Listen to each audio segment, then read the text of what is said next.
Wameandikwa kazi katika Siaya County na ni watu karibu 700 walioandikwa kazi. Bwana Spika, lakini tunaona 580 waliweza kuachishwa kazi baada ya miezi fulani. Taarifa ya kuachisha kazi yenyewe ilikuwa haiko hali ya kisawasawa, lakini baada ya hayo ni kwamba watu hawa ambao walikuwa wameandikwa kazi hivi sasa hawako kazini. Mstahiki Spika, kuna tetesi nyingi sana, sio Siaya peke yake, lakini kila mahali katika nchi yetu ya Kenya, kuona ya kwamba wafanyi kazi wanaofanya kazi katika kaunti kuachishwa kazi kiholela na wale walioandika kazi ni jambo ambalo linatendeka sana. Kwa hiyo tunasema ni lazima kuwe na njia ambayo kutakuwa na njia mwafaka, sheria ziko za kuandika watu na kuwafuta, na hatimaye pia katika makao yale ya kufanya kazi ya kisawasawa na zile vitu vyote ambavyo vinatakana kufanyia kazi wapewe. Bwana Spika, mwisho pia nataka kusema kwamba nataka kutoa kongole kwa mzee Daktari Odinga, kwa sababu kufikia hivi sasa yeye ndio kinara wa chama cha ODM hivi sasa, ambaye ameketi kwa hiyo mamlaka kisawasawa. Tuko na imani ya kwamba katika huu muungano tulio nao wa serikali ya broad based, mzee Odinga, sasa tutakuwa tunakosea mara nyingi tukitaja mzee Raila, lakini mzee baba yetu Odinga ataweza kuendesha chama kisawasawa vile tunavyotakana, na nataka kumpatia kongole sana. Vile vile nataka kupeana rambirambi zangu, si rambirambi lakini kuweka mbele ya Mwenyezi Mungu familia ya mzee Odinga, baba Raila, iliyo na mama sasa, mama Ida, na watoto na wengineo. Tunaweza kuweka mbele ya Mwenyezi Mungu kuombea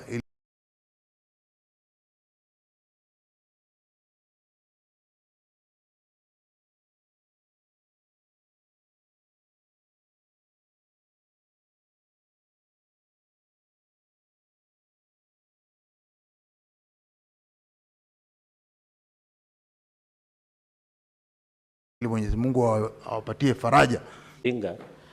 One is, the Speaker, as I pass my deepest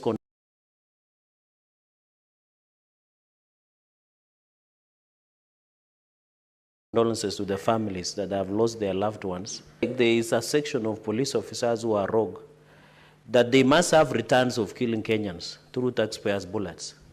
Because, Mr. Speaker, and yet we have another incompetent Independent Policing Oversight Authority, IPOA. Even in Kimwani area, Mr. Speaker, where 2 of my people were killed, IPOA has done absolutely nothing to date. And they even went ahead and even shot a motorbike. 6 bullets, Mr. Speaker. Why would you shoot a motorbike? For what purpose, Mr. Speaker? You know, it is very unfortunate that IPOA, which we give a lot of resources, has not arrested in an open and shut case in Kimwani area in Tindred, let alone Angata Baragoi. Now we have here in Kasarani Stadium, Mr. Speaker. And the sad reality is the Minister of Interior was present in stadium, running around like a headless chicken. He could not even plan, Mr. Speaker, to ensure we have a proper security in the high stake of public viewing of Right Honorable Prime Minister, Mr. Speaker. That vindicates me that the incompetence in that ministry is next to the devilish, Mr. Speaker. Secondly and finally is on roads, Mr. Speaker, by Senator Mundigi. Mr. Speaker, there is so much rains, we thank God for it. It is very unfortunate that Kura, which are unconstitutional bodies, continue to let us down. Mr. Speaker, for me, where I come from, Nandi, our roads are in sorry state. From the county roads called feeder, to the ones managed by Kera, to the ones managed by Kura. Mr. Speaker, I think it is a high time that we dismantle both Kera and Kura and allow Kenya because of the international highways, Mr. Speaker, so that we can sort out once and for all, Mr. Speaker. It is very unfortunate. Now Kera is not functional. Kura is not functional. My governor is very incompetent. Even his own roads that goes to his house is not fixed. Mr. Speaker, this is very sad. Very tragic, Mr. Speaker. It is very sad. Finally, let me congratulate and wish well my party youth leader, Senator Oburu Odinga. We went to his home, Mr. Speaker, on behalf of all of us. Some of us drove almost 80 bulls to signify our broad further engagement into broad-based. I want to thank you for taking a stand that we'll work together through a better broad-based government. And I know, sir, courtesy of your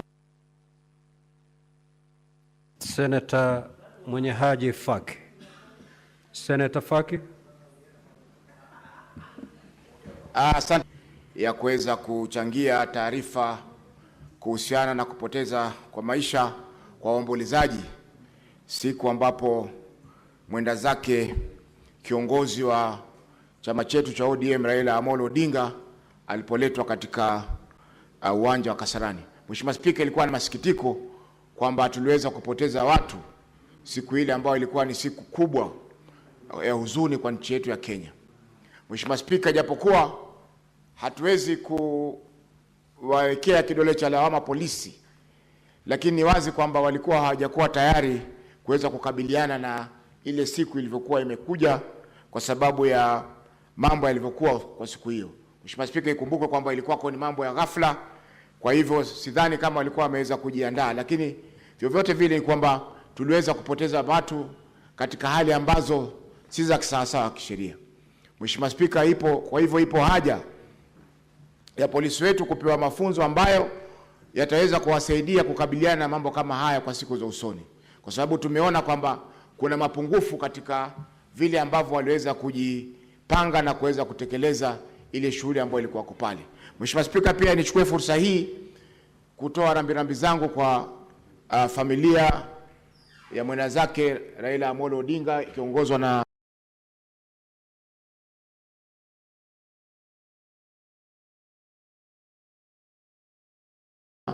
Senator wa Siaya ndugu Daktari Oburu Odinga kwa pigo ambalo wameweza kulipata kumpoteza kiongozi ambaye ni kiongozi msifika Afrika nzima. Mheshimiwa Spika, mchango wake katika nchi hii utabakia katika nyoyo zetu kwa muda mrefu na siku nyingi ambazo Kenya itaendelea kuwa Kenya, kwa sababu alijitolea muhanga wakati ambapo wengi waliweza kuogopa kukabiliana na zile shida ambazo Kenya walikuwa nazo. Mheshimiwa Spika, vile vile nampa kongole Daktari Oburu Odinga kwa kutawazwa rasmi kama kiongozi wa chama cha ODM, na sisi kama viongozi wenzake katika bunge hili la Senate tutamsaidia kwa njia zozote zile kuhakikisha kwamba kazi ile inakuwa rahisi na anaweza kuongoza chama hichi katika kufikia kilele zaidi kuliko vile ambavyo kimekuwa kwa sasa. Na mwisho pia nachukua fursa hii kupeleka rambirambi zangu kwa Mama Ida na familia yote ya mwenda zake Raila Amolo Odinga kwa pigo ambalo ameweza lipata kwa kumpoteza kiongozi mkubwa kama huyo. Asante Mheshimiwa Spika kwa kunipa fursa hii. Senator Veronica. Thank you, Honorable Speaker, for the opportunity to support the statement that has been brought to this House by our colleague, Senator Oburu Odinga, and to congratulate you on the new role that you've been given to head the party. If it was 2 years ago, before I was retired from being Secretary General of the UDA, I would have been in the league of inviting you for tea so that we can exchange notes on how to manage the leading political parties in Kenya. But now that I'm retired on that role, on the sidelines of the Senate lounge, we will discuss how you can manage some of your members, especially the ones who are energetic, like the Secretary General, so that you can keep the moderate, you can have the moderate style that we are used to you during Senate proceedings. So we congratulate you and we support you. You have our full support. The likes of Senator Mungatana, Senator Bugwa here can help you team Senator Sifuna so that he aligns with the broad-based arrangement that we have with the UDA. Honorable Speaker, I wanted to support the statement that he brought to the floor of this House because the hospitals are being mismanaged and the health workers are really being mismanaged. And that is not an isolated incident in Siaya County. It is very sad to see hospitals like in Murang'a County. Some are just being painted with good colors, and then people are being hoodwinked that healthcare is being rendered to Wananchi. It is not true. Those hospitals have to be equipped. The resources that are being sent to counties, Honorable Speaker, have to be utilized in the manner that is envisaged in the Constitution, Honorable Speaker. Indeed, health workers are a priority. If we cannot take care of health workers, there is no health care that is being given to Kenyans. So we are looking at the counties where we have health workers on strike all the time. And I'm looking at Kiambu County. It was a big shame to read the number of infants who have died in Kiambu County hospitals on account of health workers being on strike. It was even more shameful for Kiambu County to respond and say that it's not 150 infants who have died, to respond and say that it's about 68 or 86. In this day and time, how can we lose an infant or a mother during childbirth? Even in jurisdictions which are not very developed, we no longer lose mothers during childbirth. So counties need to take health care, they need to take health workers on a more serious note so that the basic service that should be rendered to people to ensure that their lives are dignified. Senator Kajwang. Yes, Senator for Homa Bay County. Thank you, Mr. Speaker. Mr. Speaker, as we resume our sittings from the recess, first of all, I'd like to join the House in expressing condolences on the passing on of our leader. All of us are affected. I am personally affected. And I know that all of us, many of us here, are graduates of the Raila Odinga School of Leadership. This House is what it is because of Raila Odinga.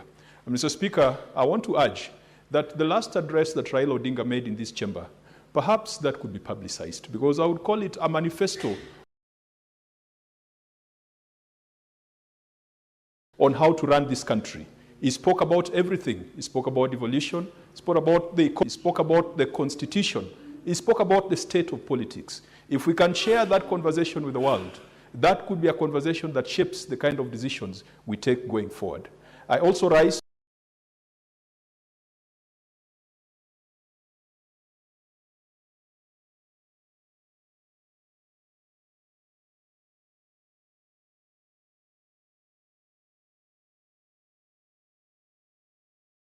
to support the statement that has been requested by Senator Oburu. Mr. Speaker, I admire Senator Oburu's strength, tenacity. Many of us are still reeling from the shock of the loss of Raila. Many of us who perhaps are not related to him by blood. But I want to commend Senator Oburu because he has been on his feet, he has been welcoming delegations, he has been playing state duties, he has steered the ODM party, I have seen him steer his committee, and today he has brought a statement regarding the plight of the people of Siaya. Mr. Speaker, if there is one thing that Raila was passionate about, was the success of devolution. And the most important devolved fund, now more than ever, if we were to be true lieutenants of Raila Amolo Odinga, and if we are to live to his spirit, we must make sure that devolution works. And devolution, we have taken devolution as a matter of financing, sending money and oversighting the money. We now need to go beyond the financing to service delivery and the quality of service. Mr. Speaker, it is disheartening that in a situation like the one illustrated by Senator Oburu, you find counties are increasing their wage bill to percentages and levels that go beyond the PFM Act. But though, Mr. Speaker, if a county was to recruit health workers who are concerned with service delivery, ECD workers, agriculture extension officers, that is better than some counties that are employing people that we usually call sangueñas, whose job is to move around, making sure that the dais and the seat of the governor and the carpet of the governor has been cleaned. So I hope that the relevant committee will look into this matter and ensure that we provide proper guidance. There is nothing wrong with counties employing health workers. And Raila Amolo Odinga rejected the proposal that came from centrists that health workers should be recruited from Nairobi.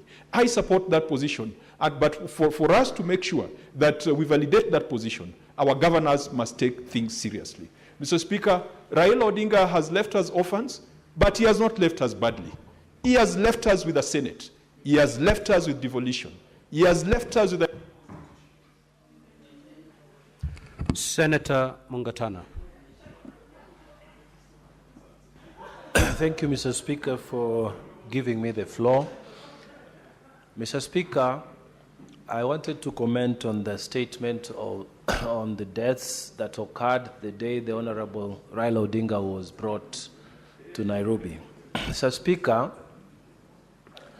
there are allegations that some of the people who lost their lives there lost their lives as a result of direct ineptitude from the police and misuse of firearms. Mr. Speaker, I want to join with colleagues who say something needs to be done about the training of police officers in the use of firearms. Mr. Speaker, in Tana River County on 18th October, while we were on recess, a mere simple incident of just effecting arrest in Peponi village in Mwina location, just effecting arrest on Mr. Maulid, the police fire a bullet and somebody dies.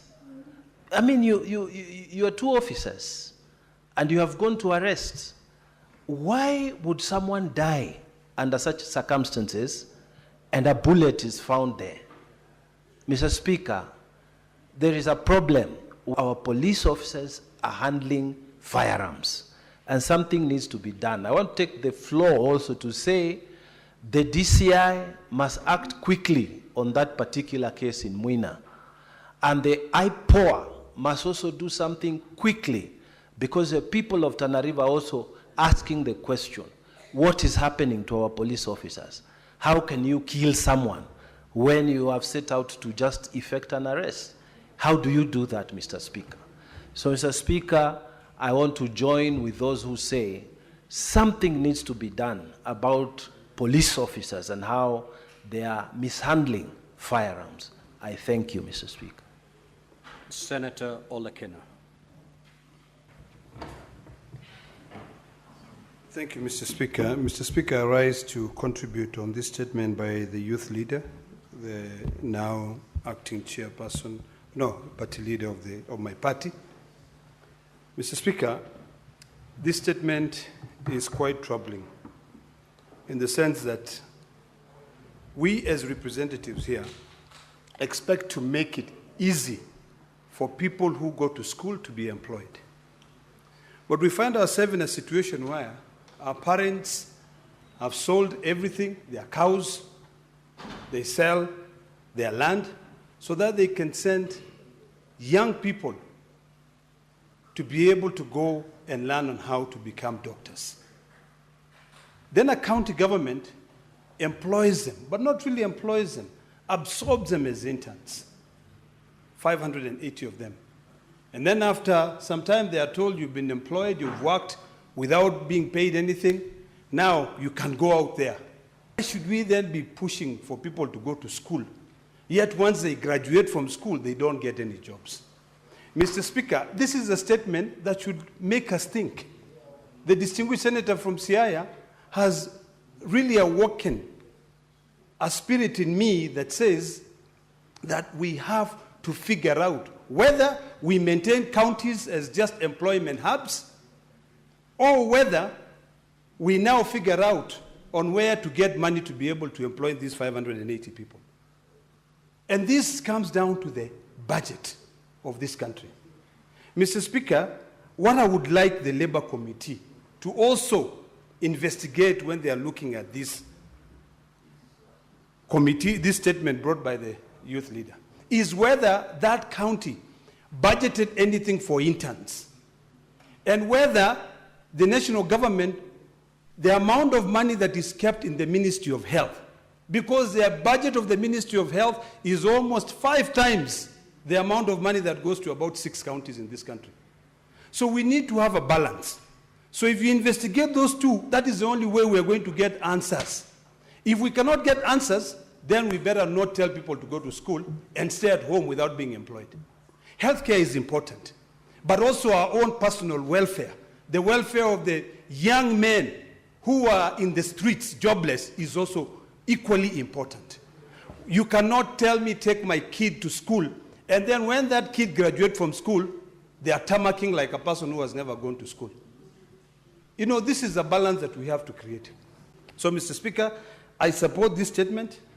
And for once, in the spirit of Raila Amolo Odinga, let us fight for devolution fully. Let us reduce the money that is staying in the national government for the Ministry of Health. And Senator Mundigi. Asante Bwana Spika kwa kunipa nafasi niweze kuchangia statement ambaye imeletwa na party leader ambaye ni party leader wa ODM. Bwana Spika, mambo ya afya imeleta sinda kwa sababu kila mara kaunti nyingi, kaunti 47 zimekuwa tukipa pesa, lakini mara mingi imekuwa tukiwapatia pesa magavana, wanafanya kazi, wanafukuza madaktari, wanafukuza wafanyakazi na watu walibu pesa. Kwa hiyo hii mambo haiko Siaya peke yake, iko kaunti nyingi. Ya pili, napongeza party leader ambaye ni Oburu ambaye katika kupata ile kiti. Ningekuomba, unajua ile ndugu yako amekuwa akipigania mambo ya devolution katika masinani na mambo ya parapara na mambo ya vitu zile zingine. Bwana Dr. Oburu, ningekuomba wakati umekalia ile kiti mpaka uwe mwerefu kama Solomon, kwa sababu mara mingi utapata sina nyingi, watu waikwambia utoe kwa serikali, waikwambia hivi, na isipokuwa uwe sunjaa ya maombi hakuna mahali utasaidia hii party ya ODM. Kwa sababu nakumbuka, hata ni asante sana kwa sababu nakumbuka miezi ambaye 5 iliyopita kiongozi ambaye aliaga dunia alikuwa pale, ni kama alikuwa amekuja kutupa baraka, amewacha serikali ya Kenya Kwanza iwe muungano ODM tuwa kitu kimoja, ndio tuweze kuona vile binadamu atendea vizuri. Kwa hivyo ningekuomba, kwa watu wengi watakwambia mtoke, lakini ukumbuke mmewashwa kwa serikali ya muungano ndio kaunti 47 iweze kupata matunda. Mambo ya parapara, mambo ya afya, mambo ya maji na mambo ya vitu zile zingine. Kwa hivyo ningekuomba utakuwa kinyenyekea uweze kusaidia hii serikali ya muungano tuweze kwenda para moja. Wale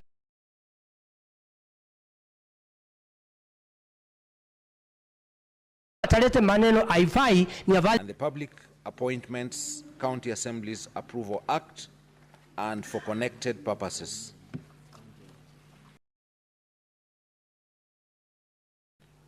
Order number 9, the National Construction Authority Amendment Bill, Senate Bills number 15 of 2025.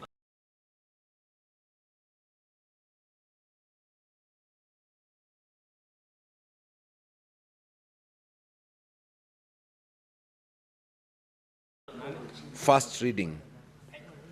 A bill for an act and for connected purposes. Order number 10.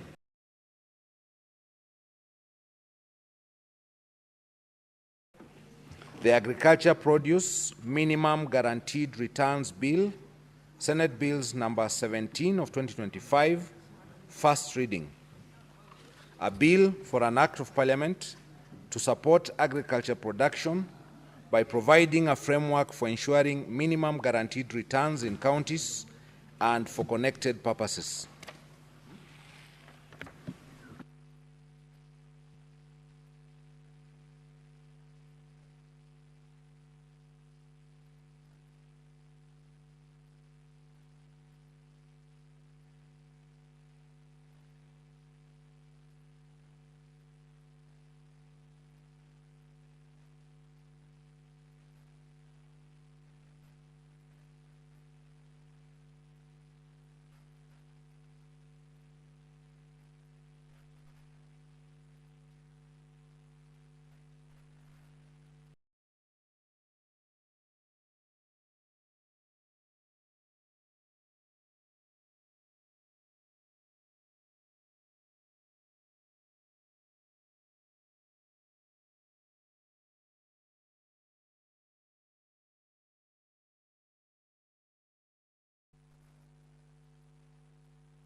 Number 3 of 2024, resumption of debate.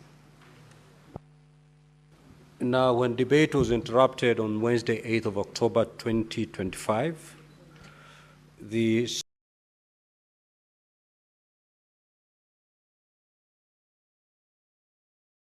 Senator for Nairobi City County was on the floor, and you had 15 minutes. You may proceed.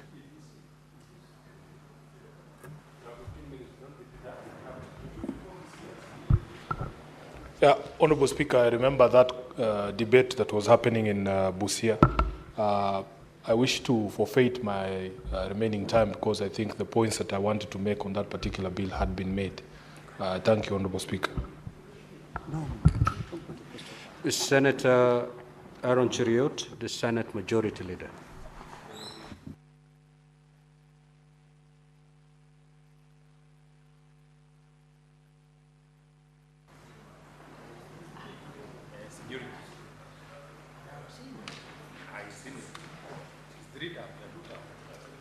Thank you, Mr. Speaker. Mr. Speaker, I rise to support this bill, the County Oversight and Accountability Bill 2024.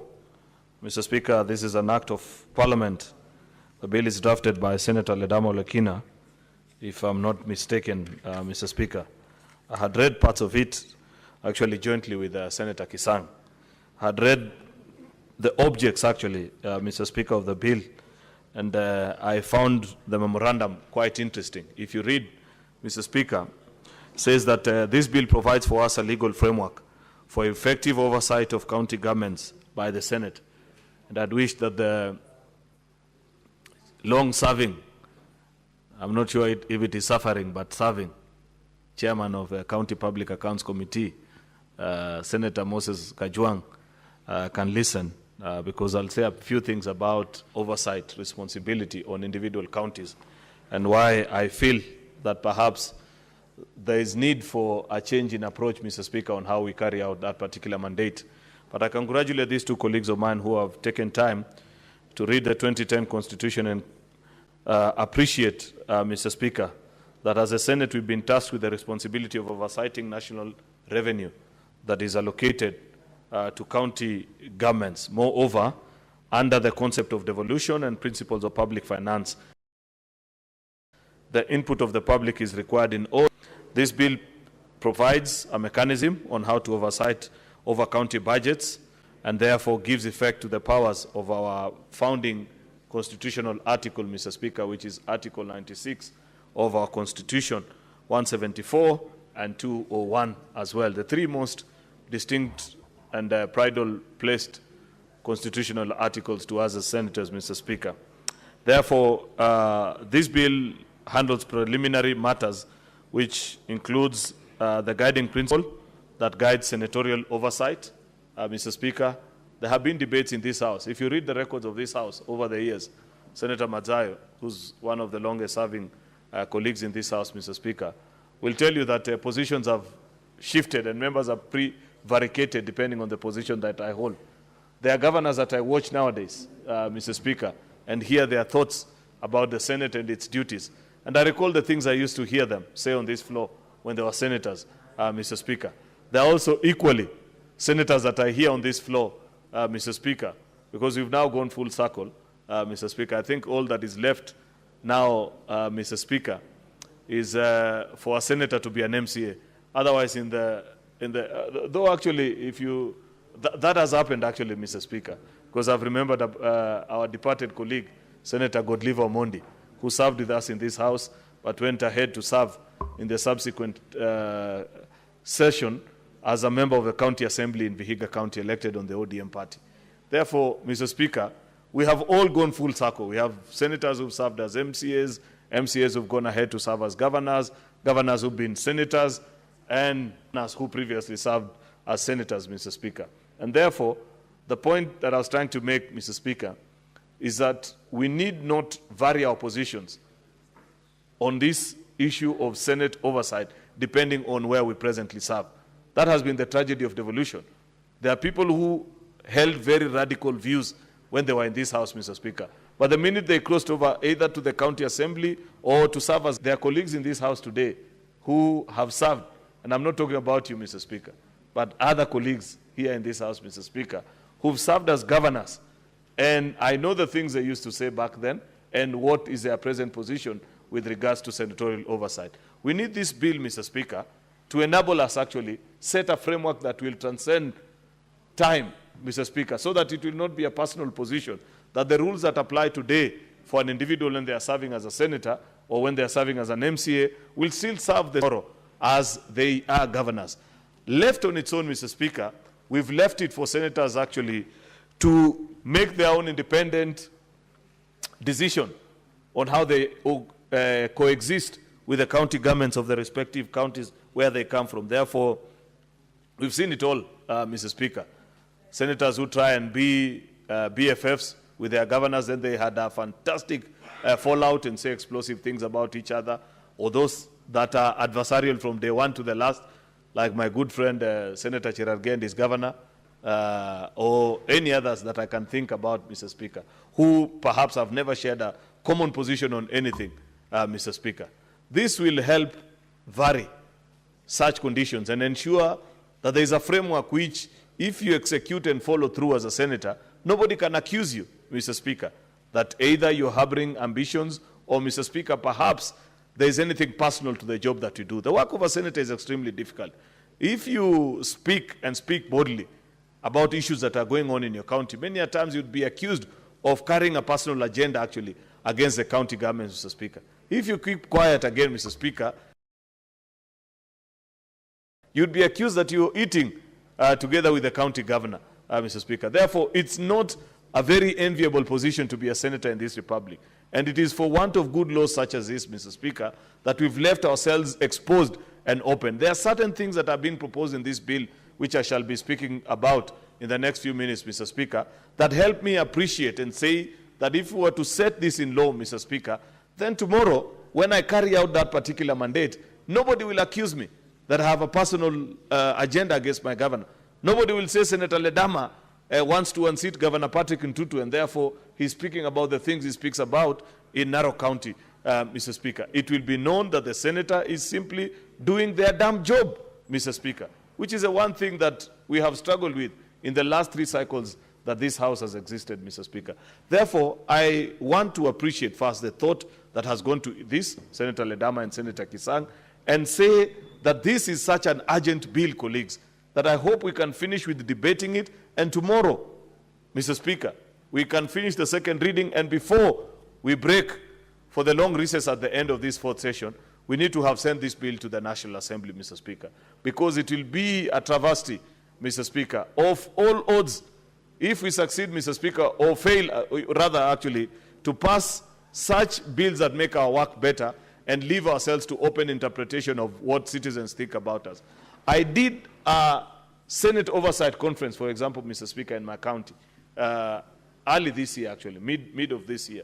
And I brought delegates from all the 30 wards that exist in my own county, Mr. Speaker, where I presented to them the key indicators, things which I consider, in my own honest view, to be the key indicators of the health of a county government, Mr. Speaker. Certain indicators, which if you point out, Mr. Speaker, you're able to determine whether that county is healthy, prospering, or it is declining and about to die, Mr. Speaker. Matters such as on-source revenue, Mr. Speaker, that you can point out. If you can point out a clearly demonstrated path, Mr. Speaker, that this is the on-source revenue that this county government has collected over the 10, 11, 12, or 13 years of its existence, then people are able to see that there are structures that have been set in place that are operational. Mr. Speaker, CRA has even done a more important job at pointing to the revenue potential of all our counties. I don't know how many senators know the revenue potential of their counties, Mr. Speaker, and compare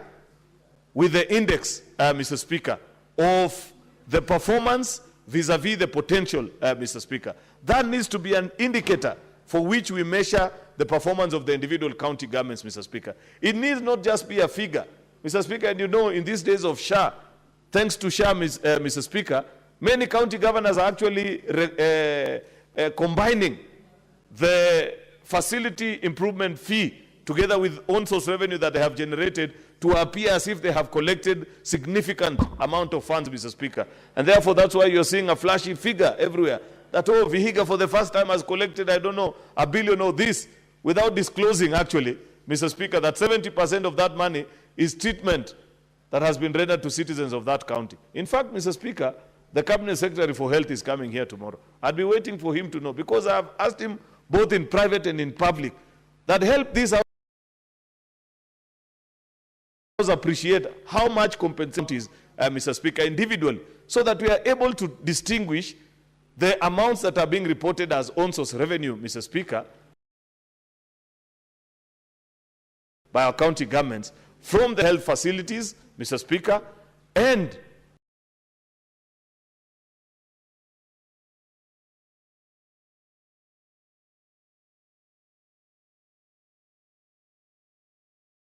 those that are being collected from other sources. There is nothing wrong in a county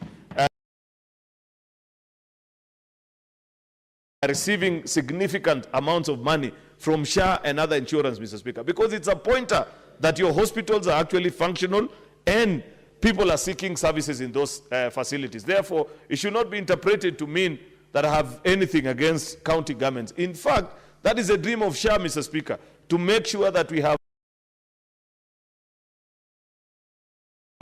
public health institutions that are in good condition, Mr. Speaker, that are able to attend to the needs of our citizens. Therefore, it should never be misinterpreted. The other indicator, Mr. Speaker, is on the very question that Dr. Oburu Odinga was just speaking about a few minutes ago. And I've listened to colleagues with a lot of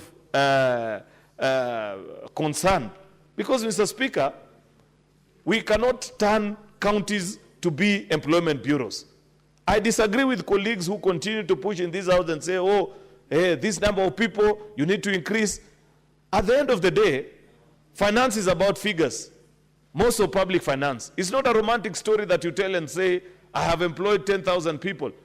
It's about the structure that we have put in place in law, Mr. Speaker. Through the Public Finance Management Regulation 25, we have set the conditions upon which the maximum allowed amount that a county government, Mr. Speaker, can spend on remuneration to the public officials that serve in that particular county. If you bust that ceiling, there's nothing to celebrate about. I, for example, pointed out to the people of my county and said, if our county government, which has 4,000 employees, Mr. Speaker, in a county of 1 million people, end up consuming in compensation to employees nearly 20 or 30% of the shareable revenue to just pay salaries, is it a proper and prudent use of public resources, Mr. Speaker, where 4,000 people are consuming 20 or 30% of resources that are meant to be shared, Mr. Speaker, amongst 1 million people? That is a question that we must answer as this House. We must balance the needs, Mr. Speaker. If you feel that as a county government, you need to employ more ECD teachers, more doctors, then the prudent thing is to see where do you counterbalance that number with. Where is it, Mr. Speaker, that you need to reduce? Because at the end of the day, let's face it, it's not possible to employ everyone. And that we continue to miss it. Thirdly, Mr. Speaker, and this is a part that I pleaded for the attention of the chair and the members of the County Public Accounts Committee, Mr. Speaker, I have said it in private and in public, that I believe that the system that we use of holding governors to account by appearance to our County Public Accounts Committee, while it is a good model, Mr. Speaker, it needs to be made better. There are many occasions, Mr. Speaker, where I have watched colleagues appear alongside members of that committee, and they have limited time, Mr. Speaker, to either cross-examine the presentation and the material that is being drawn before them, Mr. Speaker, or sometimes, and with a lot of difficulty, see even your own colleagues actually, not necessarily the current PAC chaired by Senator Moses Kajwang, but even in previous years, Mr. Speaker, where your own colleagues side with your governor, and you are the legitimate representative of the people whose matters are being discussed at that particular time. Previously, for example, Mr. Speaker, in the first cycles of devolution, when county governments were beginning to open roads, it was not uncommon, for example, to find that a county government brings and tables a list before the House of institutions that are non-existent. And because you don't come from that particular county, Mr. Speaker, how would you tell If I sit in County Public Accounts Committee and the list of institutions have been tabled that this was constructed in such and such a place, Mr. Speaker, in Kilifi County, and the auditors do not pick it because most of the time auditors only sample a few, they may not necessarily go deep down to the details, then you yourself as a senator, because you don't actively participate in looking into those books, with the exception of only appearing on the day when your governor is coming before Public Accounts Committee, where is the opportunity to point out those errors? Mr. Speaker, there were even as absurd things as counties that appeared before this House with their audit list saying that we constructed a road from A to B, similarly down the list from B to A. And because many of the people seated in that committee don't come from the specific county in question, Mr. Speaker, it's difficult for them to point out. I have continued to argue, Mr. Speaker, that if we want to be fair to each other, is it not possible to have a more decentralized approach to looking at the audit reports of our counties, Mr. Speaker, in such a manner that we have all the 47 representatives, heads of delegations of this county, look into those books. If it can even be possible, Mr. Speaker, to have us in clusters, put us together as members from a particular region or a particular persuasion, Mr. Speaker, so that if you play games, Senator Ladama, with the books of Kericho County, the day the books of Narok are brought before me, I will also play similar games. If you give serious attention to my matters, then subsequently, the day the issues of the people of Narok will appear before me, I'll give the similar attention to detail. Mr. Speaker, as it is today, that is a question that remains unanswered because many people continue to question us in our counties and respective counties, Mr. Speaker, that do you see these things? Are this report brought before your house? Remember, an audit, Mr. Speaker, is not an X-ray. It is not a scan that reveals all the maladies that are inside a county government. It only points out to certain errors that have been picked by auditors in the course of their audit process. You, as a representative of the people that you meet on a daily basis, you meet with them in public engagements, in weddings, in funerals, in churches, in fundraisers, in sports events. They tell you about the things that happen in the county. Yet, your participation is limited on that particular issue. Therefore, Mr. Speaker, I continue to urge colleague senators that let us rethink and find a better way. Just like Senator Ledama and Kisang are asking us, Mr. Speaker, to review this issue of accountability and oversight. I believe at the third reading of this bill, Senator Ledama, it is possible to propose an amendment on how that can be better done, either in statute or if we find that to be too intrusive, because we don't want to legislate technical issues of how the House operates, then let's have a review of our standing orders, if members are colleagues, unless it works differently for you, colleagues. But that's just how I see things in this particular issue, Mr. Speaker. Mr. Speaker, there is a proposal for public participation facilities. You know, this issue of public participation, we are the ones actually who've cornered ourselves as legislators. Yes, constitutionally, all matters that involve the public, we are supposed to give guidance and listen to what the people say. But it was not an open, blank check that on every matter. You know the absurdity about the country that we live here today, Mr. Speaker. Even on matters where people have spoken sometimes through their representatives, like the way we do, we carry out public participation on almost all bills that we transact. But any idler out there, Mr. Speaker, who rushes to court and claims that, oh, there wasn't sufficient public participation, you find that they are granted stay orders. And you're told, oh, that bill can wait. In fact, Mr. Speaker, I don't know whether that gathering that used to exist, because I remember of it, between the executive, the judiciary, and the legislature still exists. Because there are certain things that you must demand of the Chief Justice, Martha Koome. You cannot tell me, Mr. Speaker, that the representatives of the people gathered in both houses of parliament go through all the rigorous challenges of coming up with a legislation, pass it, it is taken to the president, assented, then somehow an individual seated pretty in Kirinyaga goes ahead and stays a section of that law for the next 4 or 5 years. And sometimes it is on matters very critical to the people. When we passed, for example, the T bill in 2020 this year, it took 5 years for the High Court to make a determination. The people that were benefiting illegally from cess that is charged to our tea farmers, Mr. Speaker, went and procured a court order. And for 5 years, despite the fact that the people of Kenya had spoken through their representative Speaker, they stayed provisions of that law for a good 5 years. You must look the Chief Justice straight in the eye and tell her that even the judiciary have their own checks and balances. We may not determine for them how they do their work, Mr. Speaker, that they are neutral arbiters to this conflict, but the threshold surely needs to be raised. If you feel that certain constitutional provisions have been violated, give yourself sufficient time, because these are heavy matters of public interest. Parliament does not act on its own. You cannot tell me that Parliament, an institution of equal standing before our Constitution, constitutionally speaking, Mr. Speaker, no arm of government is greater than the other.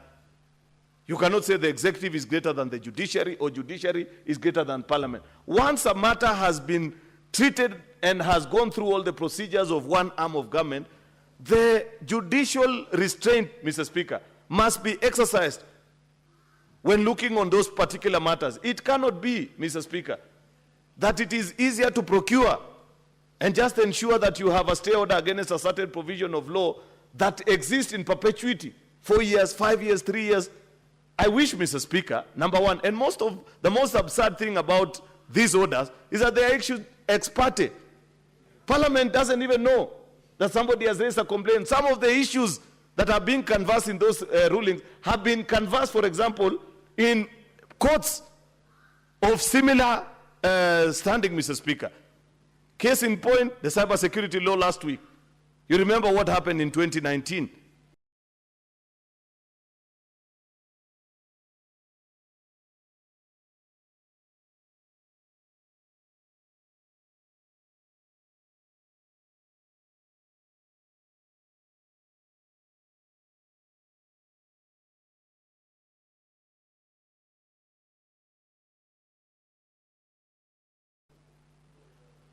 Parliament passed that particular law, of the law.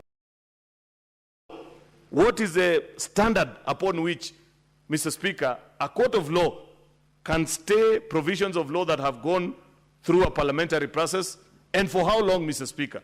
Because two things are important. One, determination on at what level. Two, to what period of time. If you are staying it for 30 days, Mr. Speaker, and you're saying there's a risk that certain people, their rights will be trampled upon if this law is enacted and acted upon immediately, and you're saying that we are staying it for 30, 40 days, Mr. Speaker, we'd have that conversation. But the practice nowadays, Mr. Speaker, is that people know, because these orders are issued ex parte, and many of them, because Parliament itself has no pecuniary interest other than public interest, Mr. Speaker, even how we process, Mr. Speaker, our appeal to those positions, it takes longer than usual.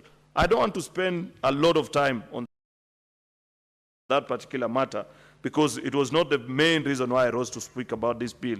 But Senator Ledama, on this issue of public participation, my honest view is that we would better handle the public participation elements of oversight and accountability bill, but through a bill that is, I think, before the National Assembly currently. And I have seen, because I want to believe that the Speaker consented that that bill actually must come here. We tried last term, we never succeeded, but because we are the adults in the room most of the time, if our colleagues in the other house conclude on that particular bill and send it, I believe that the country actually deserves a law on public participation. I know many times, including even in the last decision of the Senate versus the National Assembly in the Supreme Court, Parliament has been fingered actually and asked that, can you consider passing this legislation so that the House, so that we are not accused actually of leaving out members of the public in considering the matters that come before us. Mr. Speaker, that's all that I wish to say about this particular bill, the two things that I feel need to be considered, especially especially on the key indicators, Mr. Speaker, ward oversight, and on this matter of public participation. If I convince you, Senator Ledama and Senator Kisang, I'd rather that we leave it out and address it actually through a more comprehensive bill on public participation, which I know is presently before the National Assembly, so that we don't have piecemeal laws on how to carry out public participation on now for this is Senate oversight. Tomorrow we'll have something on health. We say, if you want to handle this topic, this is how you do public participation. To me, the neater thing to do is to have a standalone law on public participation, especially on items that are before us as Parliament. Thank you, Mr. Speaker. Senator Moses Kajwang. Mr. Speaker, I rise to support the County Oversight and Accountability Bill that has been co-sponsored by Senator Ledama Olekina and Senator Kisang. Mr. Speaker, this is not the first time this House is processing this bill. This could be the third time that this House is seized of this particular bill. I do recall in the last Parliament, when I chaired the Devolution Committee, my committee wrote a report on this particular bill, brought the report to the House debated the bill, and the House approved the bill and sent it to the National Assembly, only for it to die in the National Assembly. Mr. Speaker, we sought to find out the reasons why the National Assembly killed the bill. It appears that the bill was not even read a first time because we didn't get any feedback on what the National Assembly found to be offensive about this particular bill. And Mr. Speaker, in line with the earlier communication by the Speaker when the House sat, with regards to processing business of the House before committees and in plenary, we must also have a conversation with our brothers in the other House. A good number of senators here have sponsored private bills, but those bills feature nowhere in the order paper and in the schedule of the National Assembly. Mr. Speaker, it's very painful for a member to go through the motions, to engage researchers, to engage policy experts, and then come up with a legislative proposal, and then this House spends quality time to debate that bill, and then it goes to the other House and disappears in the cracks without it even being subjected to debate or being tested through public participation. Mr. Speaker, I say so because personally, I brought two bills to this House at the very, very early stages when this 13th Parliament started. I brought the County Boundaries Bill, which was part of the bills that were required under the NADCO process. Mr. Speaker, the County Boundaries Bill, again, almost, I think this is the third time that we are trying to pass it. And we know that the Constitution requires Parliament to enact legislation to give effect to that particular article that relates to alteration or matters of boundary disputes. In Vihiga, Mr. Speaker, there has been a long-standing dispute between Vihiga County and Kisumu County over the status of Maseno and over where the borders should lie. Mr. Speaker, very soon you might hear that there have been some conflict that has flared up in some borders. I'm very happy that the conflict that was there between Kericho County and Kisumu County, the elders found a way of working things together. However, Mr. Speaker, we cannot build a future, we cannot build a country just on intentions. We must be deliberate in institutionalizing things, and that's why the County Boundaries Bill was important. Unfortunately, Mr. Speaker, there is no clarity on how far the other House has gone in processing that bill. The same case applies to my County Vocational Training and Education Bill. Mr. Speaker, you know that vocational training, village polytechnics have been devolved to county governments, but we are still using a TVET Act that looks at things from a Nairobi perspective. I am using these examples to illustrate that we need better synergies between the two houses. Mr. Speaker, we need, even those of us who are leaders of our respective parties, in our parliamentary group meetings, the conversations we should have should be around seamless interface, seamless relay of bills from one house to the other. Otherwise, the two houses will start looking like they are political formations. And yet, we are institutions in the Constitution that are supposed to work together to ensure that our people get the best service. Mr. Speaker, I do hope that when this House passes this bill, perhaps for the third or the fourth time, the National Assembly will take it seriously so that it can be processed to its logical conclusion. When Senator Ledama started talking about this bill, Mr. Speaker, I do recall we were with him in the Public Accounts Committee in the last Parliament. And it was challenges around this post-mortem oversight that I believe drove the intention to come up with this piece of legislation. And I do take kindly the contribution made by the majority leader. And I'm going to speak to them, not in a manner of rebutting, but in a manner of debating so that we can, engage and extend our thoughts. And I believe that we can find something better. It was clear that the mechanisms of parliamentary systems and practices that we had borrowed from were all post-mortem. They were all, we were morticians. And that seems to be parliamentary practice, Mr. Speaker, that generally certain accountability committees of parliament act in a post-mortem, in a mortician manner. And the question has been, how can we change our procedures so that parliament is more of a physician, coming in proactively, rather than a mortician coming in when the body is dead? And so, Mr. Speaker, this House toyed with a number of initiatives to ensure that senators individually and collectively had the resources, had the power, and had the statutory, power to go out and carry oversight. Mr. Speaker, part of the earlier interventions, I do recall the then Senator Kiraitu Murungi, the senator for Meru at that time, made a proposal that why don't we make an amendment to the Parliamentary Service Commission Act so that we can have subcommittees of the Parliamentary Service Commission, one that looks at matters and interests of the Senate, and another one that looks at matters and interests of the National Assembly. Unfortunately, Mr. Speaker, that proposal did not see the light of day. We went ahead and attempted to come up with regulations under the PFM Act to ensure that there was some support, there was some allocation for senators to carry out proactive oversight. The argument then, Mr. Speaker, was that when you employ somebody to deliver a duty, you have an obligation to provide them with the tools of trade.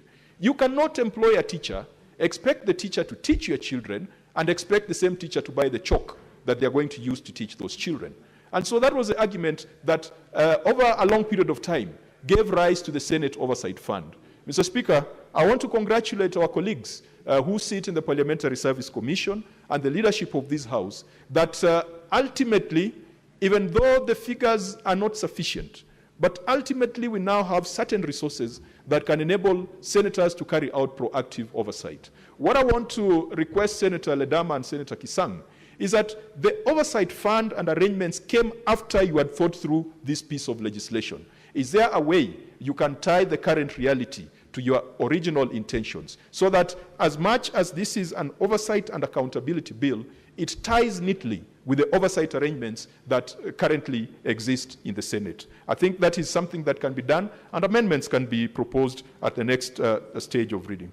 Mr. Speaker, another contentious matter in this bill that we have looked at previously is a proposal that every county should, when this matter came before my committee and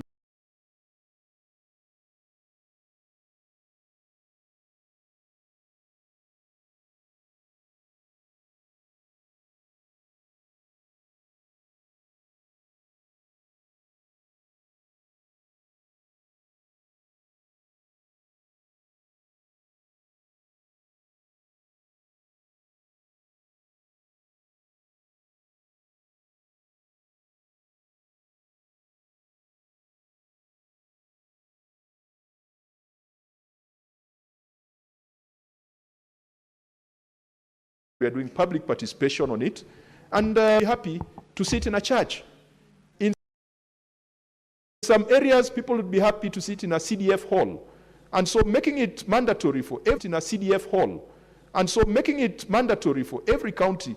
I got the gist of his argument. Him being a man who has lived in the United States. In the United States, there's something called a town hall, and that town hall exists almost in every village.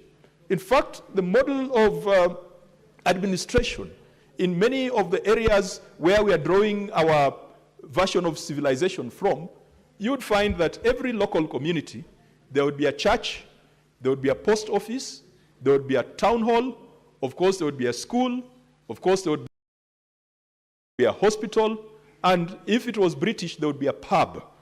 Because those are areas that they form the soul and the spirit of a town, a city, or a village.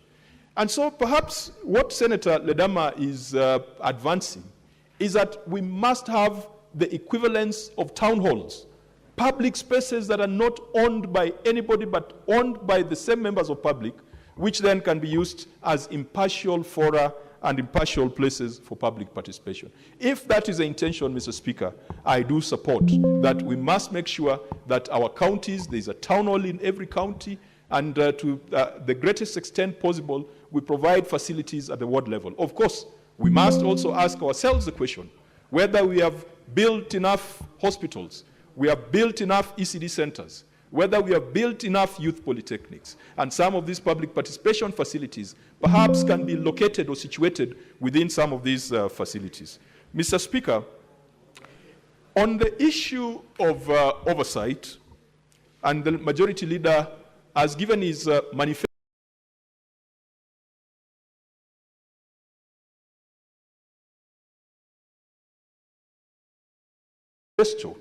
on how it ought to look like. And I think that we generally agree that there must be a different way of doing things. Mr. Speaker, it is my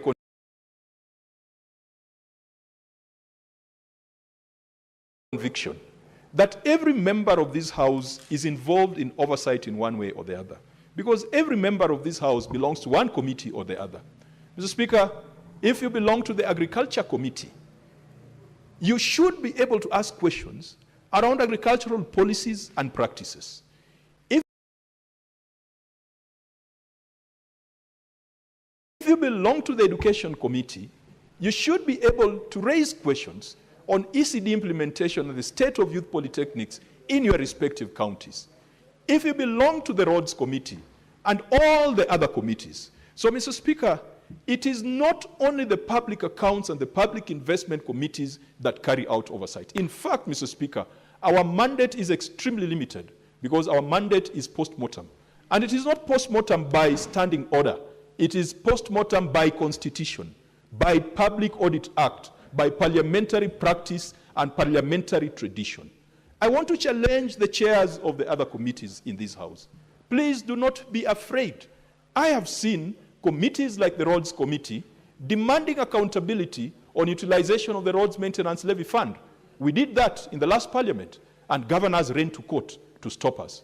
I have seen the Education Committee ask questions around the state of ECD centers. I have seen all the other committees. When we're in the Agriculture Committee with Senator Murango, we used to consistently and regularly ask questions about implementation of county government policies. So we must look at all of us collectively as overseers of affairs and practices and operations in county governments. Mr. Speaker, when it comes to the individual role of a senator in terms of oversight, and I hope that Senator Mtata would one day be able to tell us the long and short of the decision that was made in the matter between him and Busia County government. Because, Mr. Speaker, it is being reported that oversight responsibility is not individual, it is institutional. Mr. Speaker, if it was institutional, then why do we have an oversight fund for respective senators? It means that even that oversight fund is unconstitutional. Mr. Speaker, we must make sure that we've got the right jurisprudence, because our partners in county governments would hide behind that, so that if you went to your county to ask for certain information, certain records, under the freedom of access to information, which is part of the Bill of Rights in this Constitution, you are told that we can only release documents if they've been signed by the clerk of the Senate. There is nowhere, I do not think that there is any parliamentary system or any parliamentary practice where an elected member, a person elected by those residents, constituents, is barred, is muzzled from asking questions on behalf of the people, because our job is representation. Now, representation, you represent the people who elected you.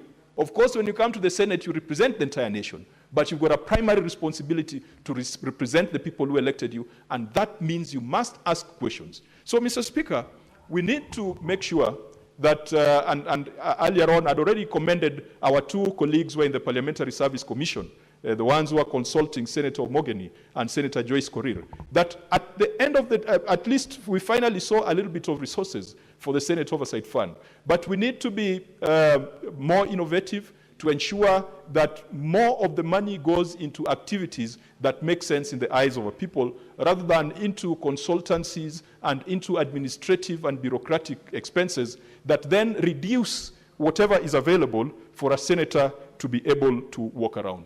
Mr. Speaker, it has also been suggested that members of the public feel a sense of fatigue, that Senate is always asking the tough questions, but then there is no action.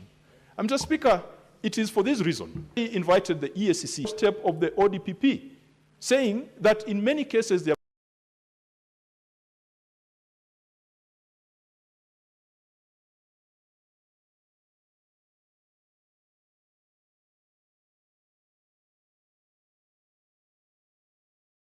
saying that in many cases they have made recommendations, they have done investigation, and the ODPP has invoked their constitutional power and decided not to pursue prosecution of cases.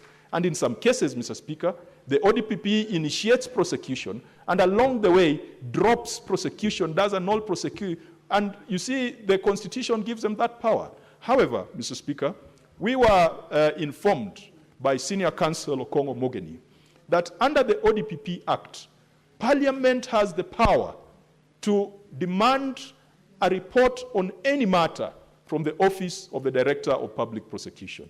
Mr. Speaker, we are going to invoke that power, and we are going to invite the ODPP, and we are going to ask for an explanation on some of the issues that have been cited as contentious, or issues that have been withdrawn where the evidence prima facie exists and where some actions appear as if they're done out of political expedience. And so we must also ensure that our partners, implementing partners, also do the right thing. I wish this Parliament had a police cell somewhere where we could issue orders directly to detain persons who perhaps demonstrate contempt to Parliament or who lie under oath. Mr. Speaker, a lot of people who come before Parliament lie through their teeth.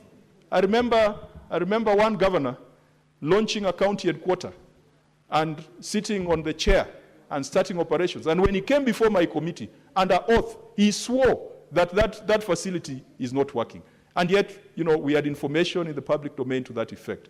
I wish we had the power to deal with those things instantly.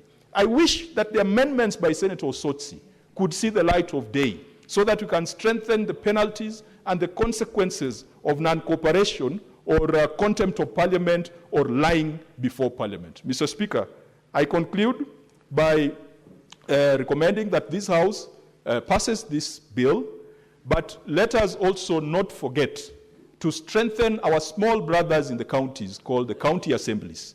Because at Senate, we can talk of oversight, we can talk public participation, but at the micro level, that exercise is conducted by members of the county assembly. I am glad we have provided them with financial autonomy, and so that should allow them to budget, so that every bill that comes before them, they can sponsor public participation without going to the executive to sponsor that exercise. So let's strengthen our county assemblies, let's strengthen the institutions, and let's live true to some of the ideals that the late Raila Odinga had espoused when he came before this House. Devolution is work in progress. It is not possible to get it right in a period of 15 years. And so now more than ever, we as members of the Senate, we must make sure that we are actively involved in oversight. Oversight is not for park and pick. Every member of this Senate, be it delegated legislation, be it rules, powers, and privileges, if you sit in a committee of the Senate, you are an overseer at an institutional level, but also individually, you've got a responsibility to go back to your county to oversight. Mr. Speaker, with those many remarks, I support. Thank you. Senator Samson Cherargei. Mr. Speaker, thank you very much for this opportunity. I want from the onset to congratulate the distinguished senator, Senator Ledamo Lekina, for breathing life to Article 96 of the Constitution 2010 on the role of the Senate, and co-sponsor Senator Kisang for this wonderful county oversight and accountability 2024. So, Speaker, this is one of the ways we can continue to celebrate and entrench the legacy of Right Honorable Raila Amolo Odinga, because he is the father of devolution. Even, Mr. Speaker, as we celebrate his legacy, he is proud that today we continue to entrench, broaden, and expand the role of devolution through putting in place the necessary legislative intervention, both legislation and policy, Mr. Speaker. So, Speaker, unfortunately, I was not there when the House convened upon his demise, Mr. Speaker. This is the only way, and I want to thank Senator Ledama Olekina. Mr. Speaker, can I be protected? Senator Faki. Mr. Speaker. Let's listen to the Senator.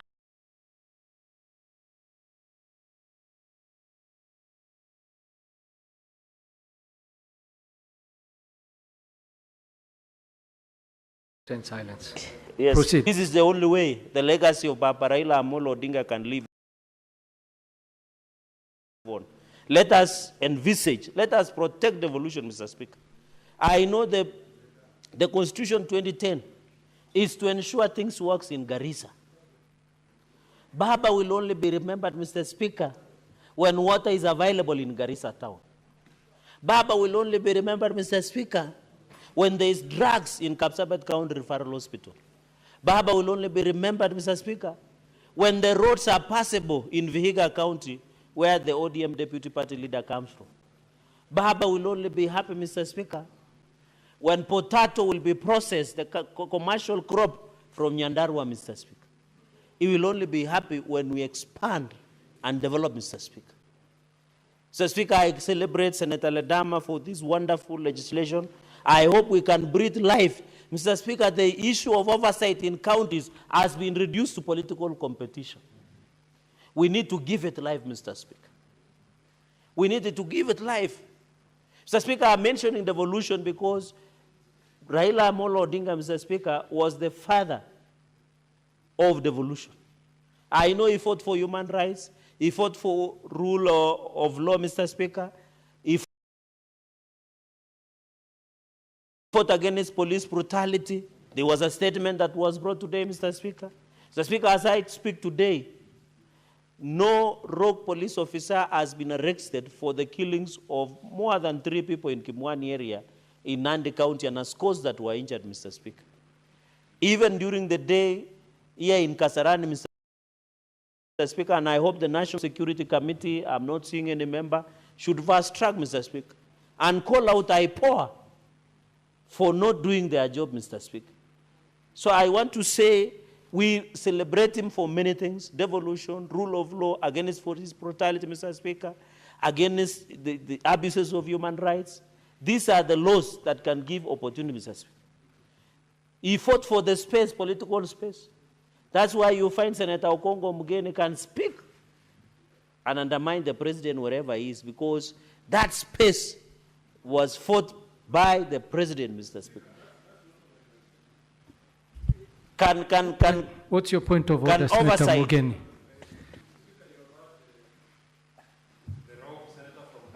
The senator for Nandi, my good friend and my junior in the profession, putting it on record, Mr. Speaker, that I'm a rogue senator. That's what you have said. That's what he has said. And he has used very unparliamentary words. I've not against President Ruto. The most I've done, Mr. Speaker, is to put him to account, Mr. Speaker, on the failed promises to the people of Kenya. And that's the space that Raila Odinga fought for us to have. The Speaker, what is wrong, Mr. Speaker, when I go to Nyamira and question that the president promised tea farmers bonus of 50 shillings and they were given 12 shillings. What is unconstitutional? What is wrong about that, Mr. Speaker? When I tell my people that SHA is not working, and it is the president who should be telling us why it's not working, what is wrong with that, Mr. Speaker? Yeah, so, Mr. Speaker, you should not allow the senator for Nandi, Mr. Speaker, to create wrong impression about my work as senator for Nyamira, Mr. Speaker. As I'm speaking, Mr. Speaker, I can produce a list of patients who are in hospitals, who have gone to hospitals and SHA is not working. When we state those things here, We are stating facts, Mr. Speaker. So, Mr. Speaker, can you withdraw the word he has used and apologize? Senator Mogeni, I don't think Senator Cherargei referred to you as a rogue senator. No. President, we can print it. He said, I'm undermining the President of the Republic. You know that borders on a criminal conduct on my part. He said, I'm undermining. Mr. Speaker, can you substantiate and tell the country how I've undermined the President of the Republic, Mr. Speaker? That is not correct, Mr. Speaker. I've said the only things I've done on the ground is just to tell my people the reality, the truth on what is happening, Mr. Speaker. So you cannot tell the country that I'm undermining the president. What will my children think when a lawyer like Cherargei is telling the country that I'm undermining the president, Mr. Speaker? You cannot allow that to be on record. And he says I'm roguish. How, Mr. Speaker? On a day that we are celebrating the life of a great man like Raila Odinga, Mr. Speaker, we cannot allow that. Senator Mogeni, I had not finished. The what under Senator Cherargei, did you use the word undermining? If you did, you need to withdraw and apologize. Mr. Speaker, you have seen that the learned senior is confused because I never used the word rogue. He was just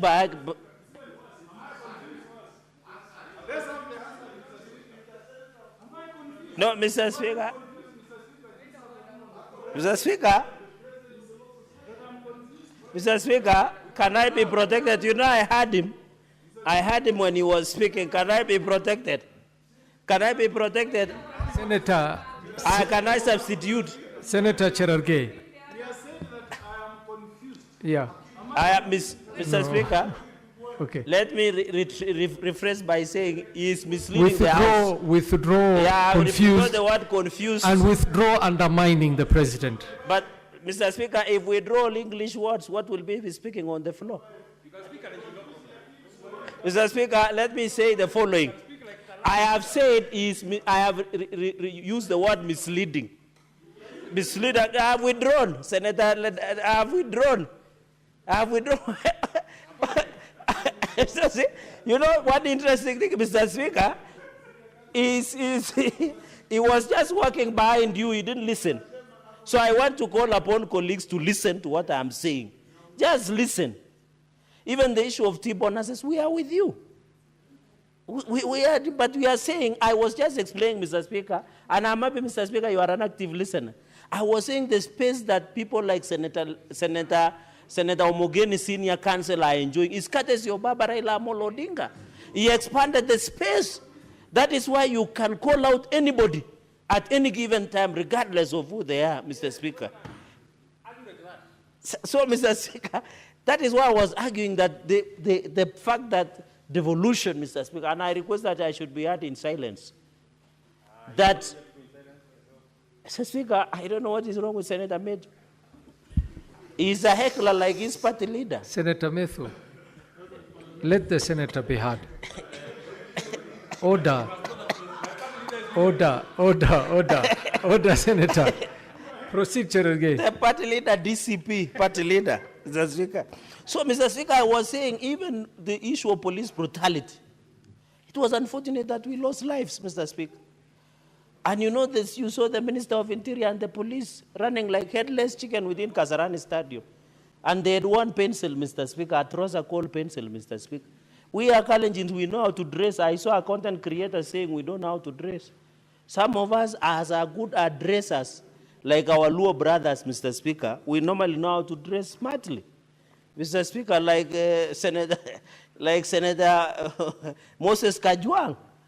Mr. Speaker, it is him who wears the pencil trousers and he was running around and he didn't prevent those accidents.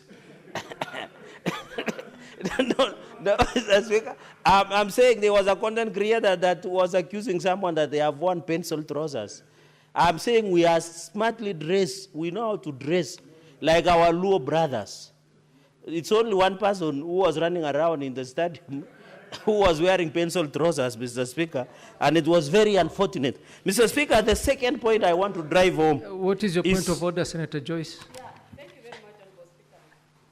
Thank you very much, Honorable Speaker. I've heard Cherargei lamenting every now and then about the dress code of the CS and how he was behaving during yeah, Honorable Speaker, and talking about it's true there was an incident that happened, but the security team was there. Honorable Speaker, is it in order to discuss the CS, the floor of this House, without a substantive... Especially Mata Throza.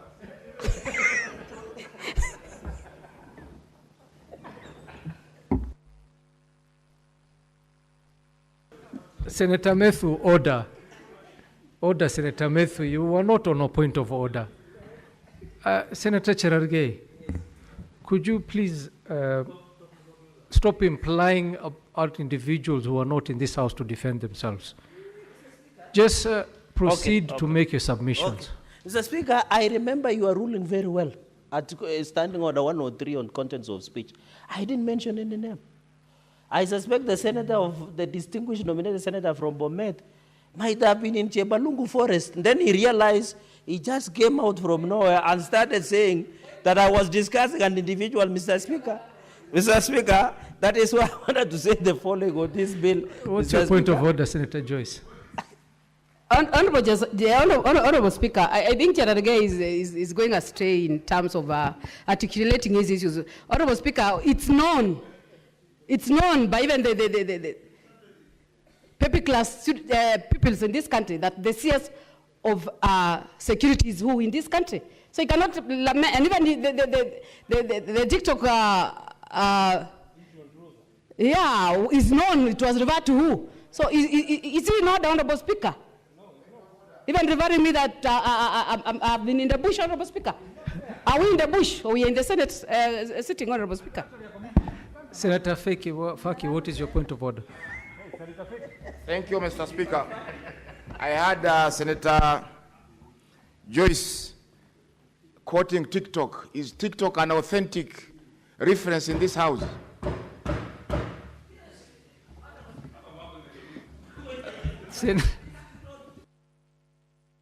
Yes, Senator Joyce. Yeah, thank you very much, Honorable Speaker. Of course, you understand the difference between myself and the distinguished senator, and you know the forms of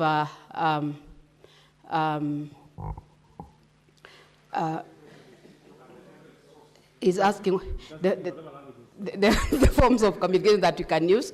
We have the TikTok, we have the Facebook, we have the WhatsApp. All those are forms. Unless he's not aware, he can come see me behind the tent after this session. Thank you, Honorable Speaker. Senator Cherargei, proceed to make your submissions without referring or implying about anybody. Mr. Speaker, I have been very careful as per Standing Order 103 and also 101 on contents of speech, and also you are ruling. I have not mentioned individuals. But they say the guilty are always afraid, Mr. Speaker. And I think some people want to do content creation of TikTok. Emphasize that Article 96 should be given where governors, Mr. Speaker, and I just make two comments. One is on the issue of public participation. Mr. Speaker, you remember where Kiambu finance bill was outlawed or ruled unconstitutional by the courts of law. I want to believe that is where Senator Ledama, Mr. Speaker, how can my time be expired? I've not even spoken. Mr. Speaker. No, Mr. Speaker. Senator Cherargei, you still have 5 more minutes. But Mr. Speaker, there must be Jose Carmago somewhere who is eating my time. Mr. Speaker, Mr. Speaker, I wanted to make 2 pregnant points. One, Mr. Speaker, is the public participation has been made a decision. And I want to thank Senator Ledama because the courts have ruled that even any decisions that you make, and the senior counsel is here, that any decision that you make without the public input, that decision is not only illegal but unconstitutional. So I agree there should be forums to discuss, Mr. Speaker. We were with my chair of PAC when we visited Busia County Referral Hospital. They don't have a walking ambulance, just a walking ambulance, let alone even drugs. And if you are to call a public meeting somewhere in Busia town, they would have told you we want an ambulance. But the governor decided to renovate a launch. You know what launch are used for, Mr. Speaker? Launches are used to take tea and mandazi, Mr. Speaker, and take the uji that former President Uhuru Kenyatta referred to. That is launch instead of getting an ambulance. So I agree that we must have a public participation, Mr. Speaker, to prioritize what they need to do, Mr. Speaker. That is what is important. So that when you go to Kobujai, when you go to Kaptumo, when you go to Kabiyet, when you go to Maraba in Tindre, Mr. Speaker, when you come to Chesume, Chemundu, Mr. Speaker, when you ask the residents of Nandi, what is your priority? As we talk today, the priority is roads. We have most pathetic roads in the Republic of Kenya in Nandi County. And mostly of those roads are managed by county government of Nandi, led by Sangmal administration, Mr. Speaker. These are some of the challenges that we hope when we have proper accountability and oversight will give value, Mr. Speaker. Mr. Speaker, we are lucky. Just what about tea? We get cess from tea. We get cess from sugar again, Mr. Speaker. That can allow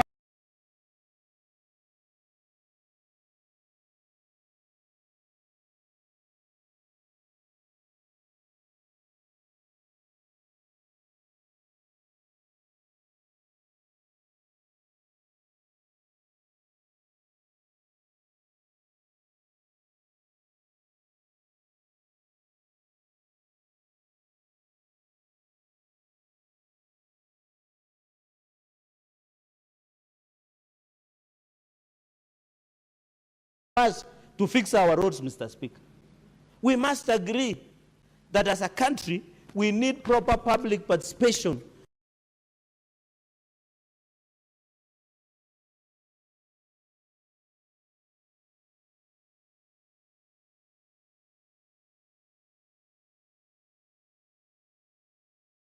They do those public participation they are calling in some of the villages and rallies. Mr. Speaker, they know what they are doing in Mr. Speaker. And number two, I agree that we should have a format. Say that today we can go to Nyandarua, we can go to Bomet, we can go to Bungoma, we can go to Kirinyaga and request the public participation notes on finance bill of 2025 in Kirinyaga, or even Garissa, Mr. Speaker. If today you are in Garissa town, Mr. Speaker, and ask them, they will say we need water. Mr. Speaker, they will say we need water. That is what is important as we talk into the future, Mr. Speaker. Even on this issue of county oversight, we don't need to reduce it to political competition. Say that when you question, when I question my governor, you ask him why the road is not passed, they will say you are doing politics. When you ask if there are no drugs, you are not doing politics, Mr. Speaker. We must divorce public political competition of the day and proper accountability and oversight. So that we can, when we went to Luanda, I think the issue of markets in Vihiga, when Senator Otsosi led us, Mr. Speaker, it was a genuine concern that they need a proper working market, they need public washrooms, Mr. Speaker, they need somewhere to use, Mr. Speaker, for efficiency, because they pay tax, Mr. Speaker. And we say in Kiswahili, kulipa ushuru ni kujitegemea. Which value? Senator Ledama, the power that counties have been given to levies, Mr. Speaker, which value are they going, Mr. Speaker? Mr. Speaker, if you can add me 2 minutes to take care of disruptions, just... Add him 2 minutes. Yes. Mr. Speaker, I don't know, Senator Metu he has a Wamunyorosis disease, Mr. Speaker, and that is why I was just driving the point hot and dry by saying what Senator Ledama has done is to give effect. We need to agree even in the issue of Senate Oversight Fund. My own opinion, this is my last remark, Mr. Speaker, for the day. We need, instead, Senator Ledama, instead of creating Senate Oversight Fund, can we give Senate capacity and ability to do proper oversight? Like getting project managers, auditors, researchers, giving officers in every sub-county, getting them what we call social auditors, not only financial auditors, Mr. Speaker. Let us give the office of the senator capacity and ability. It's not about funds. So that when I go and visit Kapsengere Hospital somewhere in Terik Ward, or I visit Kobujoy, next to Governor Sang home, which I stole for some time. And I say, where is the public works report? I can go with my researcher and they can brief me. Mr. Speaker, in Cabinet, there is a creamery that has been constructed that has consumed more than 1 billion Kenya shillings. Yet we know ordinary factories will consume 250 million. And somebody who is constructing is a good friend of the Senator Majority Leader, might know the name. So at the end of the day, Mr. Speaker, we must, Nandi creameries, Mr. Speaker, we must give the capacity and ability for the office of the senator to do proper oversight, Mr. Speaker. So, Mr. Speaker, I want to congratulate, because in the interest of my colleagues, and support this bill, and we shall vote it and ensure that the lower house agrees with us and can be sent to the act of law. Congratulations, Senator Ledama, and we wish you well.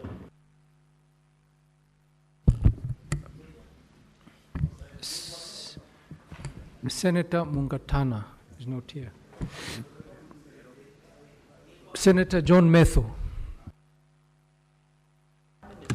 My apologies, Metho. We're supposed to go on this side. No, it's okay. Senator Faki. No problem. Pole, my apologies.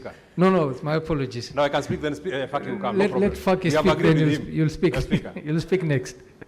Take a seat. Metho. Senator Faki. Metho kidogo angalia umri pia.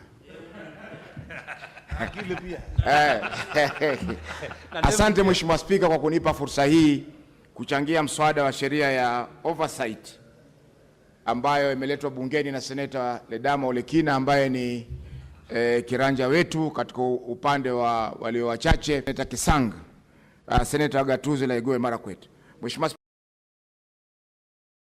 Spika, kwanza nimeona kwamba oversight ndio ile ambayo tuweza kusema ni sehemu finyu katika maendeleo ya ugatuzi. Wazungu wanasema weakest link katika masuala ya ugatuzi, kwa sababu mara nyingi hapa katika bunge la Senate huwa tunafanya postmortem ama ukaguzi baada ya mambo yashaharibika. Nimesikia kilio cha mwenyekiti wa kamati ya uhasibu Senator Kajwang kusema kwamba mara nyingi wakija wale farasi huwa washatoka katika zizi, na sasa ibakia kutafuta na kulaumu ni nani ambaye alisababisha farasi wale kukimbia katika zizi. Mheshimiwa Spika, fedha ambayo tumeweza kupewa ya oversight imeweza kusaidia pakubwa kuleta mwamko katika magatuzi yetu. Katika kaunti ya Mombasa tuliweza kuzuru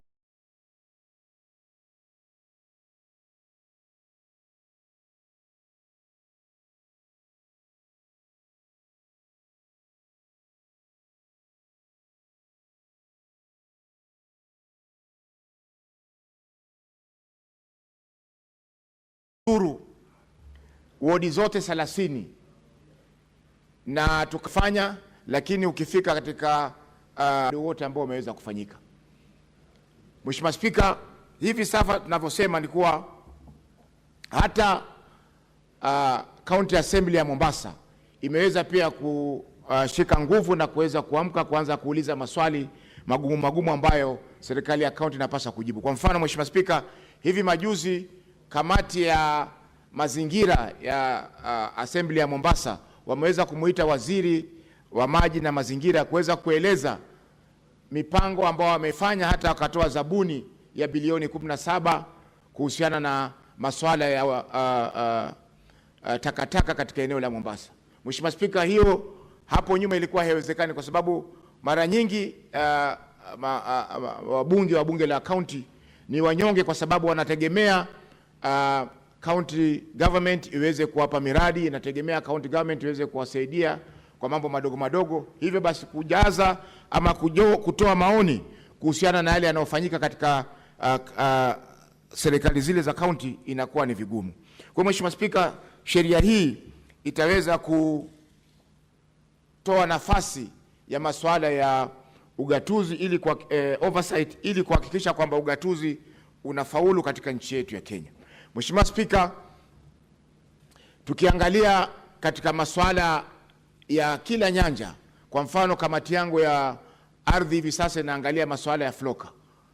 ukiangalia yale mambo ambayo yamezungumziwa katika mipango ya floka katika kaunti nyingi ni tofauti na yale ambayo yanafanyika katika kule mashinani. Utaambiwa kwamba kumefanyika, kama juzi Busia tuliambiwa kwamba kuna mradi wa Changara Water ulifanyika, lakini tukifika miaka 6 hivi sasa kutoka mradi huo usemekano umefanyika, hakuna chochote katika pale mashinani maeneo ya Changara ambao tuweza kusema zile pesa zilizotarajiwa kutumika zimeweza kutumika kuhakikisha kwamba wananchi wa eneo lile wanapata maji. Kwa hiyo Mheshimiwa Spika, lazima masuala ya oversight, sisi kama maseneta tuwe proactive, lazima tuwe mashinani kuweza kuangalia ni mambo gani ambayo yanafanyika, kwa sababu mengine yanafanyika ni dhulma kwa wananchi wetu katika maeneo yale.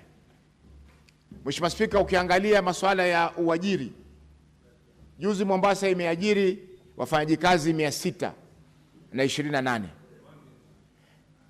lakini tulipowauliza ni wangapi kati ya wale ambao wameajiriwa ni walemavu, kulikuwa hakuna jawabu lolote lililotokea, Mheshimiwa Spika.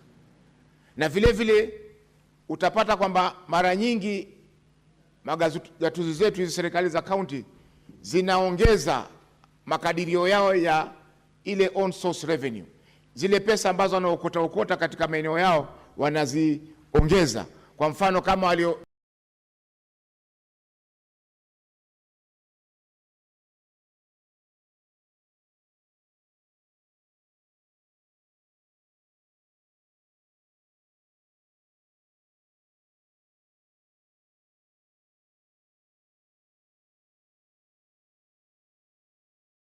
mwaka huu wamekusanya bilioni 2 ili hatujui wale wafanyakazi wanafanya nini hata waweze kuwa wanachukua nusu ya mapato kwenda kwa mishahara. Kwa hivyo utapata Mheshimiwa Spika kwamba wanaongeza makadirio yao ya mapato kwenda kwa mishahara. Kwa hivyo utapata Mheshimiwa Spika kwamba wanaongeza makadirio yao ya mapato ili waweze kuongeza kuajiri watu, na watu wale wengine ndio wanatumika kubeba majukwaa, kubeba viti, kubeba mkoba wa gavana na mengineo kama hayo. Kwa hiyo Mheshimiwa Spika, tukiingilia oversight na tuangalie kisawasawa vile kaunti zetu zinavyofanya kazi, Mheshimiwa Spika, tutaweza kupata manufaa mengi ya ugatuzi. Zile pesa ambazo zinatumika na kufujwa, Mheshimiwa Spika, zinaweza kutumika kununua madawa katika mahospitali na zahanati zetu, yanaweza kutumika kuajiri madaktari, inaweza kutumika kutoa vifaa vya kisasa na kupunguza gharama ya maisha katika gatuzi zetu. Mheshimiwa Spika, tukiangalia unyonge ambao uko katika county assembly zetu, inamaanisha kwamba ipo haja sisi kama Senate kuweza kusimama zaidi ili kuona kwamba kazi zinafanyika katika kaunti zile. Mheshimiwa Spika, juzi tulipokuwa Busia tulipata fursa ya kuangalia madeni ya kaunti ya Busia. Na jambo la kusikitisha Mheshimiwa Spika ni kwamba katika assembly ya Busia walikuwa wadaiwa shilingi milioni 628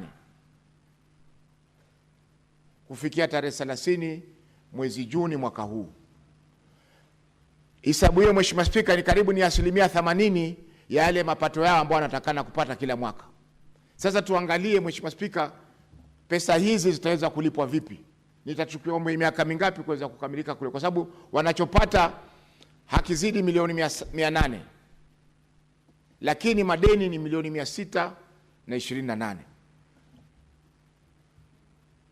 Kwa hiyo Mheshimiwa Spika, ni lazima tuweze kuongeza juhudi zetu katika masuala ya ugatuzi.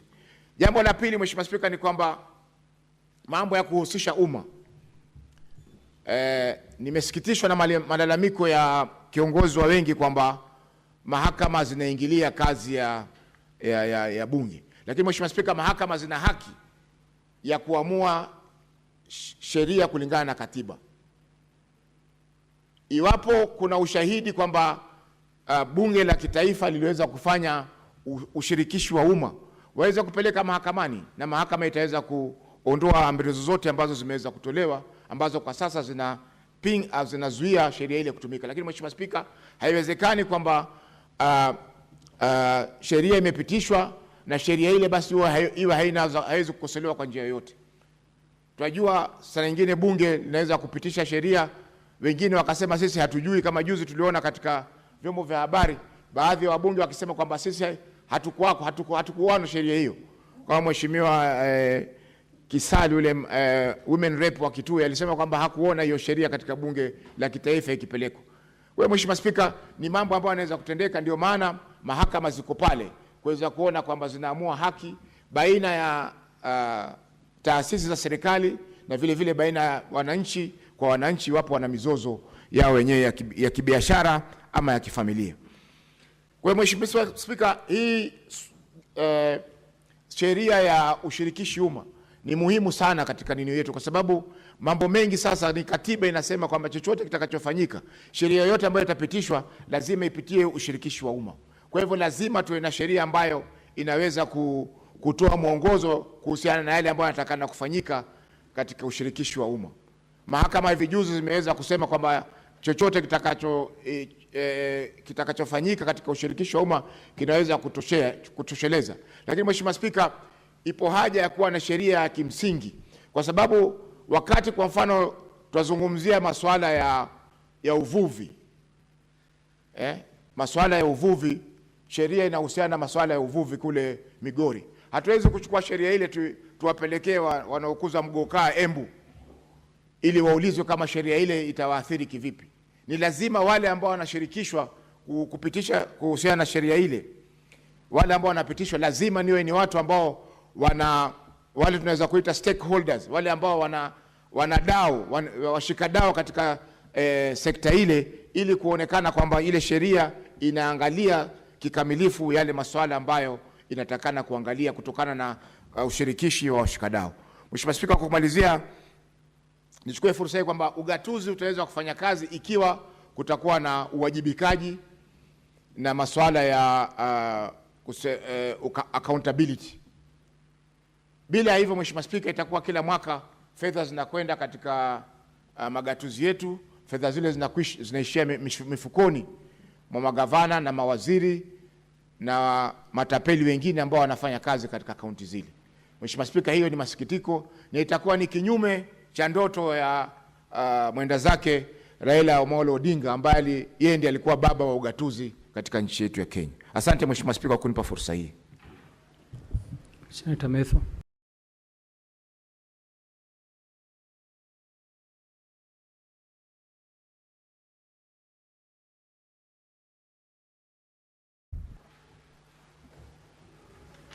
Mr. Speaker, for this opportunity. You know, Mr. Speaker, when we last had, or the last session that we had, when we had our special sitting, the session ended. I don't want to use the word acrimony, but I'm struggling to get a better word to use. But I mean, the situation escalated quite quickly, so we were not able to pass our condolences. And if you allow me, in a minute, I want to pass my condolences to the family of the Honorable Raila Odinga, his wife, the children, our colleague Senator Oburu, who is now the new party leader of ODM. Mr. Speaker, sir, the departed Prime Minister is a man who lived one of the most successful political lives any politician would think about. He worked with virtually every regime. They all came and left him. He worked with President Moi, came and left him. And there are many things that we can learn from him, but I think the hallmark of what I would learn as a young leader from the Honorable Raila Odinga is being brave, choosing the path of justice, even when it is very lonely sometimes.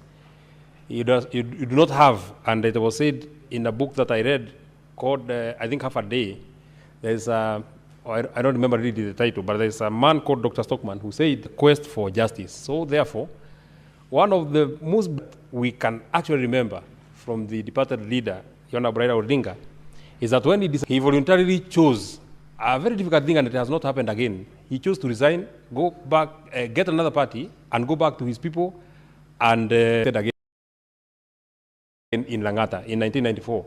That is not a feat that has been, or that is not broken by anybody. We may act brave, we may act courageous, but we have never gotten to that level. He is one consummate politician who has been extremely successful, powerful when he's in government and powerful when he's not in government. He was just as powerful when he was in government as when he was not. He was as powerful when he was prime minister and when he was leader of opposition, when he was in the handshake and when he was in the broad-based. I may not have agreed with him when he moved to work with President William Ruto, but he always pursued what he believed in his heart was a correct thing, and I think it's a lesson that all of us should be able to carry home.